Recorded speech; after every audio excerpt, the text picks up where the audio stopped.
Capítulo 10. A quadrilha das lagostas. A tartaruga falsa suspirou profundamente e passou as costas de uma das barbatanas sobre os olhos. Olhou para Alice e tentou falar, mas por 1 ou 2 minutos os soluços lhe embargaram a voz. Exatamente como se tivesse um osso trancado na garganta, disse o grifo, e pôs-se a sacudir a tartaruga falsa e a lhe dar socos nas costas. Por fim, a tartaruga falsa recobrou a voz e, com lágrimas a correr pelas bochechas, continuou. Você talvez não tenha vivido muito tempo no fundo do mar. Certamente que não, disse Alice. E talvez nunca tenha sido apresentada a uma lagosta.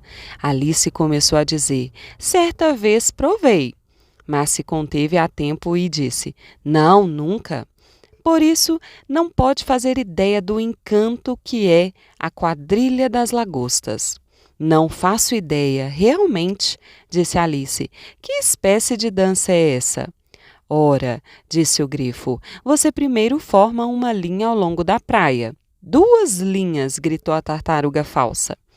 Focas, tartarugas, salmões e assim por diante, depois de se ter tirado todas as águas-vivas do caminho. O que geralmente leva algum tempo, interrompeu o grifo. Você avança 2 passos, cada um formando par com uma lagosta, gritou o grifo. Claro, disse a tartaruga falsa, avança 2 passos, vire-se para a parceira. Troca de lagosta e recua na mesma ordem. Continuou o grifo. Então, sabe, continuou a tartaruga falsa, você atira a lagosta, gritou o grifo com um salto no ar. O mais longe possível no mar. Nada atrás dela, gritou o grifo. Dá um salto mortal no mar, bradou a tartaruga falsa, fazendo loucas cabriolas. Troca de lagosta de novo, berrou o grifo com seu tom mais agudo. Volta para a praia de novo e... Essa é a primeira figura, disse a tartaruga falsa, baixando de repente o tom de sua voz. E as 2 criaturas, que tinham pulado como loucas durante todo esse tempo, sentaram-se de novo muito tristes e caladas, e olharam para Alice. Deve ser uma dança muito bonita, disse Alice timidamente. Você gostaria de ver um pouco da dança? Disse a tartaruga falsa.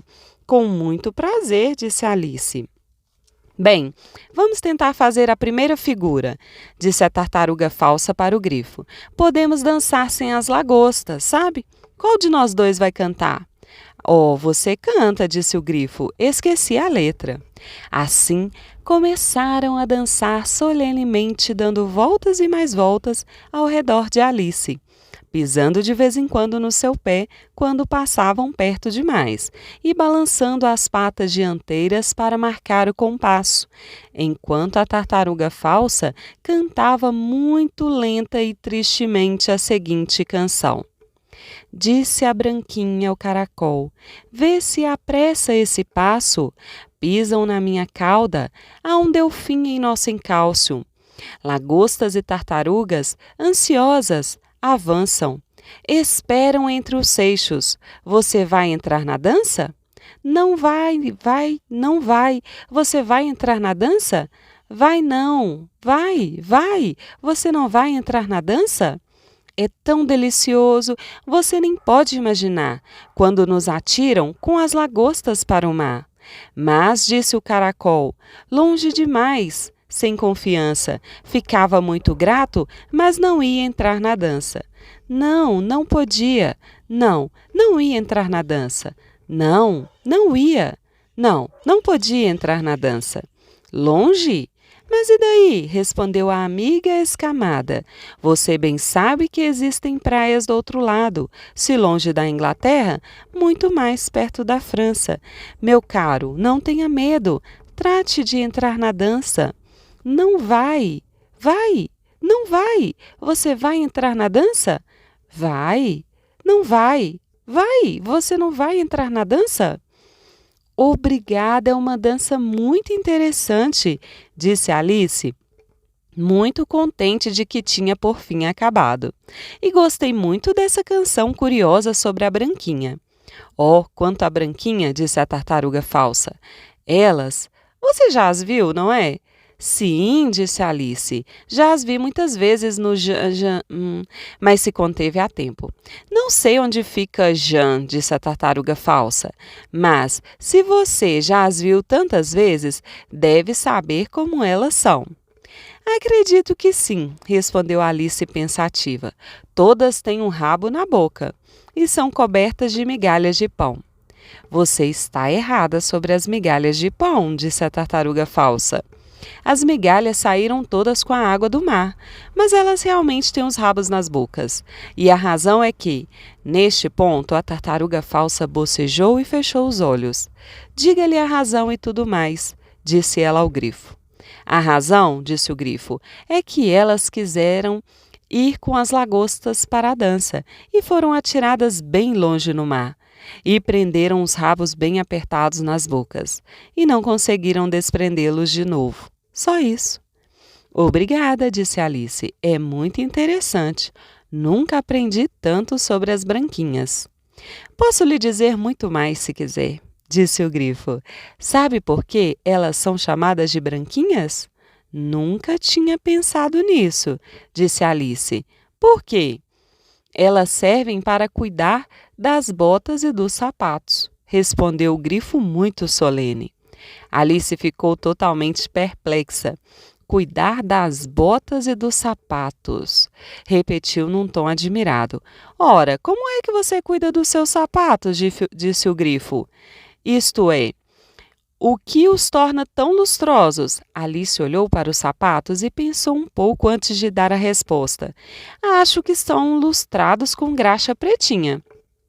As botas e os sapatos no fundo do mar, continuou o grifo com uma voz grave, são lustrados com as branquinhas. Agora você sabe.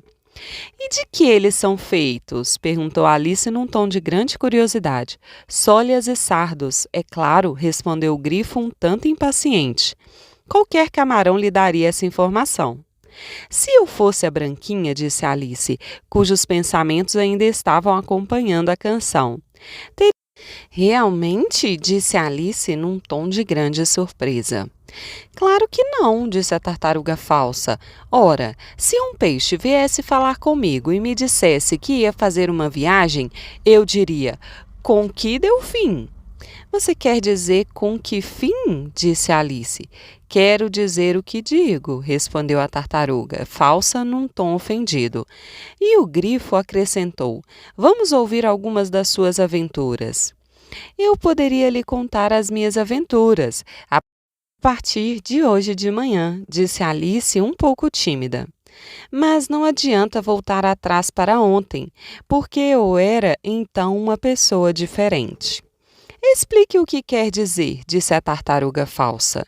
Não, as aventuras primeiro, disse o grifo num tom impaciente.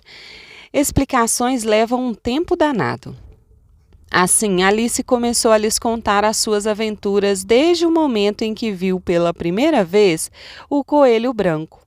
Ela estava um pouco nervosa logo no início, pois as duas criaturas se chegaram muito para perto dela, uma de cada lado, e escancararam os olhos e as bocas, mas foi ganhando coragem enquanto continuava a contar.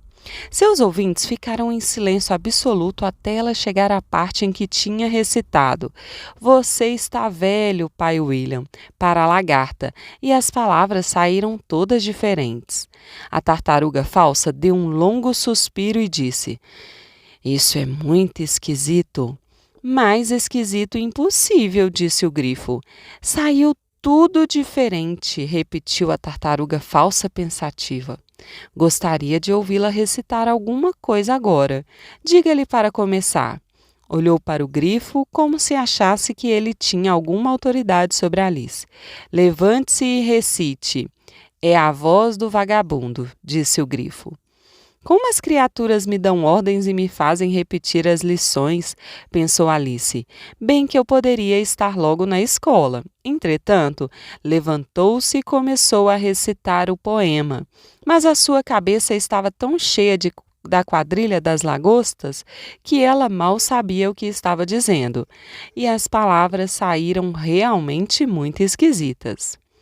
É a voz da lagosta, eu a ouvi declarar. Queimada é com açúcar que vou me empoar. O pato com a pena, ela com o nariz. Põe os pés para fora, dão aos botões verniz. Sobre a areia seca parece um sabiá e se permite do tubarão desdenhar. Mas a maré subindo, os tubarões chegando, sua voz é um tremido, tímido, som brando. Isso é diferente do que eu costumava recitar quando era criança, disse o grifo. Bem, eu nunca ouvi esses versos antes, disse a tartaruga falsa, mas parecem uma grande asneira. Alice nada disse, ela tinha se sentado com a face nas mãos, pensando se alguma coisa iria voltar ao normal. Eu gostaria que o poema fosse explicado, disse a tartaruga falsa. Ela não sabe explicá-lo, disse o grifo apressadamente. Continue com o próximo verso. Mas o que me diz dos pés? Insistiu a tartaruga falsa. Como é que ela podia pôr os pés para fora com o nariz? É a primeira posição na dança, disse Alice, mas ela estava terrivelmente perplexa com tudo e queria muito mudar de assunto. Continue com o próximo verso, repetiu o grifo. Começa com vi pelo canto do olho ao cruzar o jardim. Alice não ousou desobedecer, embora tivesse certeza de que sairia tudo errado, e continuou com uma voz trêmula. Vi pelo canto do olho, ao cruzar o jardim, pantera e coruja a dividir um festim. Crosta, molho, recheio, a pantera tirava. Além do prato, a coruja nada restava. Terminando a torta, quase como um favor, a coruja em seu bolso a colher enfiou. A pantera pegou garfo e faca, rosnando, e acabou o banquete. De que adianta repetir todas essas asneiras? Interrompeu a tartaruga falsa. Se você não explica enquanto fala. É de longe a coisa mais confusa que eu já escutei. Sim, acho melhor deixar isso de lado, disse o grifo, e Alice ficou muito feliz em concordar. Vamos tentar outra figura da quadrilha das lagostas? Continuou o grifo. Ou você gostaria que a tartaruga falsa lhe cantasse outra canção? Oh, uma canção, por favor, se a tartaruga falsa fizesse o favor. Respondeu Alice com tanta ansiedade que o grifo disse num tom um tanto ofendido. Gosto não se discute. Cante a sopa de tartaruga, minha velha. A tartaruga falsa suspirou profundamente e, numa voz entrecortada por soluços, começou a cantar o seguinte: sopa gostosa, tão verde e fina, na fumegante terrina, tudo pela cozinha gostosa, sopa da noite, sopa deliciosa, sopa da noite, sopa deliciosa, opa, deliciosa. Opa, deliciosa, opa da noite. Sopa deliciosa, sopa gostosa. Quem quer um pescado, caça ou um outro bocado? Quem não daria todo a ver pra só 2 dedos de sopa ter? Pra só 2 dedos de sopa ter? Opa deliciosa, opa deliciosa, opa da noite, sopa deliciosa. O refrão de novo, gritou o grifo, e a tartaruga falsa tinha começado a repeti-lo quando se escutou à distância o grito de o julgamento vai começar. Vamos! Gritou o grifo e, pegando Alice pela mão, saiu correndo, sem esperar pelo fim da canção. Que julgamento é este? Disse Alice ofegante enquanto corria. Mas o grifo apenas respondeu, vamos! E passou a correr ainda mais rápido enquanto cada vez mais fracas chegavam até eles, carregadas pelas brisas que os seguiam. As palavras melancólicas. Sopa da noite, sopa deliciosa.